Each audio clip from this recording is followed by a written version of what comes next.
What is going on, guys? I am Steph Thomas here, George, the coach of the San Francisco 49ers, and today I have for you my week number 10 team builder against the Milwaukee Bucks or Magnitude. A great guy, he's a great battler. He's currently 1-8 in the league, which I don't think really symbolizes just how good of a battler he is. He's very experienced, and we can't take him for granted at all because one wrong play and we're gonna definitely lose the game. So we have to watch out for that. But anyways, got the team here today that I decided to bring. I'll quickly discuss one aspect of it. I actually forgot to bring up his team, so let me quickly pause the video and I will bring up his team. Alright guys, that was my bad. His team is the Heatran, the Rotom Wash, the Conkeldurr, the Shaman, the Haxorus, the Alomomola, the Skuntank, the Mesprit, the Cinccino, the Sigilyph, and the Mega Gardevoir. And I was looking at his team, and I realized that I have a terrible matchup. You guys might think otherwise, but let me quickly bring something to your attention. If the Heatran is offensive and scarfed, or just max speed, it outspeeds the majority of the team and OHKOs the majority of my team. If the Conkeldurr is AV, I don't have much to take it down, and he can OHKO the majority of my team. Mega Gardevoir outspeeds everything on my team except for a speed tie with the Miltank and my Mega Lopunny outspeeding, and it actually does OHKO my entire team with the right coverage. And then the Haxorus, well, I lost my Dragon Check in the form of my Togetic early on, and because he has the Mold Breaker, Bronzong's not a check to it because it has Earthquake. So, this is a tricky battle. I had to come up with a plan, and I have to follow my plan or I'm going to lose. I really need to follow my plan. This is the only wall I have on my team. This is my Bronzong. It's my specially defensive Bronzong. It is the only Pokemon that can take on the Mega Gardevoir and can switch in reliably on it. It has the Rocky Helmet because I don't have any switches in for the things like Haxorus, Conkeldurr, the Cinccino, or to stop U-turn on the Mesprit. So I have the Rocky Helmet because I want to get residual damage because this is a very hyper offensive team in my opinion. You guys will see I have Stealth Rocks on this. I have Gyro Ball for the Mega Gardevoir. I have Earthquake to take on the Heatran, and Toxic to Toxic anything that cannot get Toxic by Toxic Spikes. Next up we have Mr. Elder Birch right here, the Shiftry, knockoff, the Sucker Punch, the Dig, Leaf Storm with the Power Herb, Chlorophyll. I used to have Pickpocket on it, but as I was trying to get the Mons all genned, it was kind of understood that you can't have the Sucker Punch and the Pickpocket together, so I had to take it off. I had to run Chlorophyll instead, which sucks because it would have worked perfectly with my Dig preparation. However, the reason I have Dig is for the Heatran. I have enough speed to outspeed a max speed Heatran. Even if it's max speed and timid, I can outspeed it.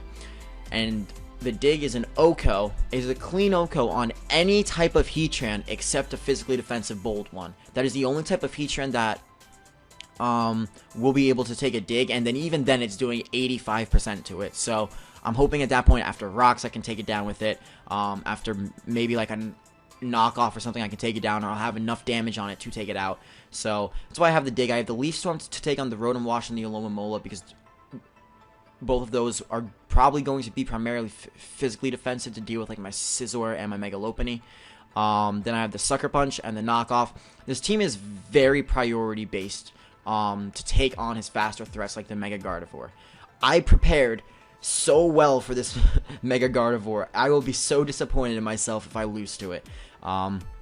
But I have the Sucker Punch for it, have the knockoff, just some knockoff items obviously, and I have the max attack. I have Dig and Leaf Storm. Is a pretty basic set, but I do like the power of Dig right there. It's the only way I have of this thing actually touching a Heatran. Anyways, next up I have the Mega Lopunny, Shifu. Obviously, he's come to every match this game, and he's not going to stop coming to my matches. I feel too good of a Pokemon too. I have the Fake Out, the Power Punch, the Return, and the High Jump Kick. The Power Punch to revenge kill those things that are too weak, and then it outspeeds his entire team. So go for Power Punch, and then I can High Jump Kick everything on his team or return, etc.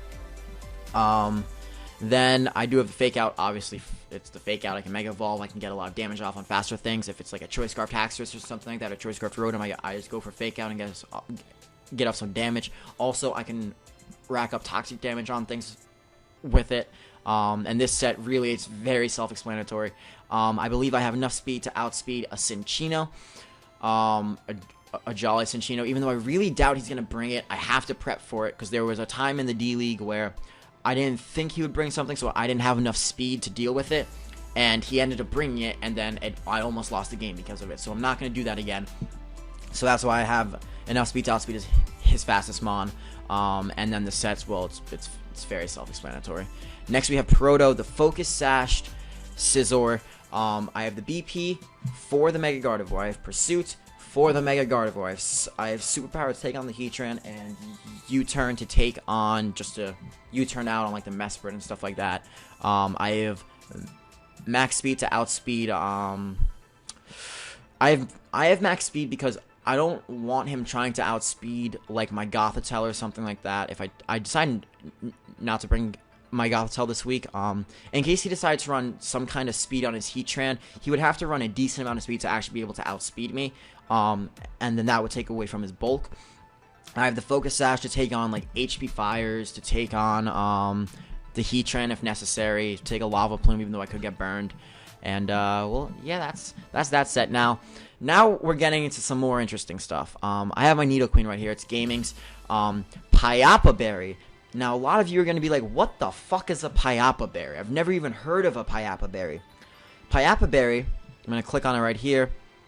I didn't even show up, but okay. Payapa Berry is a berry that reduces the effect of super effective Psychic-type moves. Basically, Mega Gardevoir is not going to be able to kill this thing, and the Mesprit is not going to be able to kill this thing. This thing is designed to kill those two Mons with the Shadow Ball or the Sludge Wave. That's the reason I have it on this thing.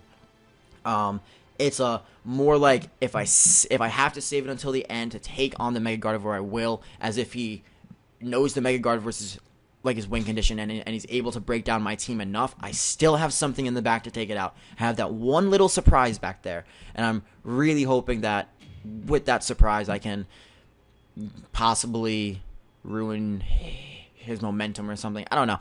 It's there to take out the Psychic types that really threaten my team. Even though I have an immunity to Psychic, a quad resistance, and a resistance, that thing is still too threatening not to over prepare for it. I would rather be over prepared than under prepared.